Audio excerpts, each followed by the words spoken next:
Bonjour à tous, bienvenue dans cette exploration. Aujourd'hui, on se plonge dans une critique assez pointue, on peut dire, de la pensée de Bruno Latour. C'est une figure majeure en sociologie et philosophie des sciences. Et pour nous guider, on s'appuie sur un extrait bien précis du livre Imposture intellectuelle. C'est écrit par les physiciens Alain Sokal et Jean Brimont. L'objectif ici, c'est vraiment de décortiquer leurs arguments clés, ce qu'ils avancent contre l'approche de la tour sur la science, la vérité scientifique, mais attention, en se basant strictement sur ce livre. Alors qu'est-ce qu'ils lui reprochent au fond? Principalement, Sokal et Brimont parlent de relativisme cognitif extrême. Bon, pour le dire simplement, c'est l'idée que les faits scientifiques, ce ne seraient pas des découvertes objectives sur le monde réel, C'est ça. mais plutôt des constructions sociales, entièrement créées par nous, par nos accords. Tout à fait. Et ce qui est intéressant, c'est qu'ils ne se contentent pas de le dire comme ça, ils s'appuient sur des citations très précises de Latour pour étayer leur critique. D'accord. Par exemple, un point assez technique qu'ils soulèvent, c'est l'utilisation que fait Latour de concepts qui viennent de la relativité restreinte, d'Einstein, donc. Ah oui, je vois ce passage. Ils analysent un texte de Latour où il parle d'observateurs, de référentiels, de transformation. Voilà, Et ce calébriquement soutiennent que là, Latour commet une confusion, une erreur conceptuelle. oui, c'est leur argument. Il mélangerait le cadre de référence physique, le point de vue concret d'un observateur, avec les outils mathématiques, les formules qui permettent de passer d'un cadre à l'autre. C'est ça. Exactement. Pour eux, c'est comme confondre la carte et le territoire, en quelque sorte. Et l'enjeu, ce n'est pas juste une petite erreur technique, hein. Non, bien sûr. Ils y voient un symptôme.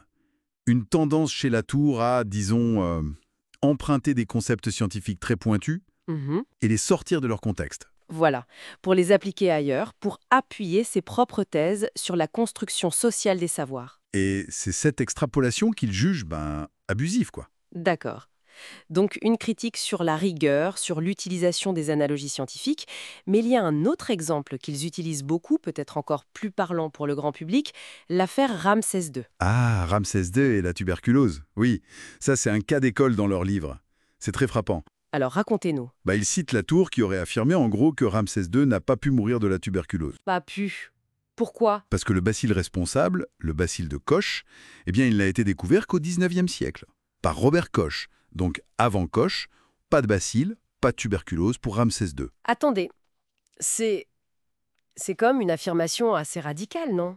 C'est le moins qu'on puisse dire. Parce que ça touche à quelque chose de fondamental. Pour Sokal et Bricmont, c'est vraiment le cœur du problème. Exactement. Ils disent que la tour confond l'existence d'une chose, le microbe, la maladie elle-même, avec le moment où nous, les humains, on l'a découverte, identifiée, nommée. C'est précisément ça. Pour Sokal et Bricmont, dire que le bacille n'existait pas avant Koch, c'est intenable. Ça revient à dire que les étoiles n'existaient pas avant qu'on ait les télescopes, ou que l'Amérique n'existait pas avant Colomb. Ça nie l'idée même d'une réalité extérieure qu'on explore. Oui, ça remet en cause le postulat de base de la science d'une certaine façon. Tout à fait. Et ce qui est intéressant aussi, c'est que Sokal et Bricmont notent une sorte de d'oscillation chez la tour. Mhm. Ils parlent d'une stratégie rhétorique presque. C'est-à-dire. Parfois, il y a ces affirmations très fortes, très radicales, comme pour Ramsès II, qui semblent vraiment nier toute réalité objective, indépendante. Mhm.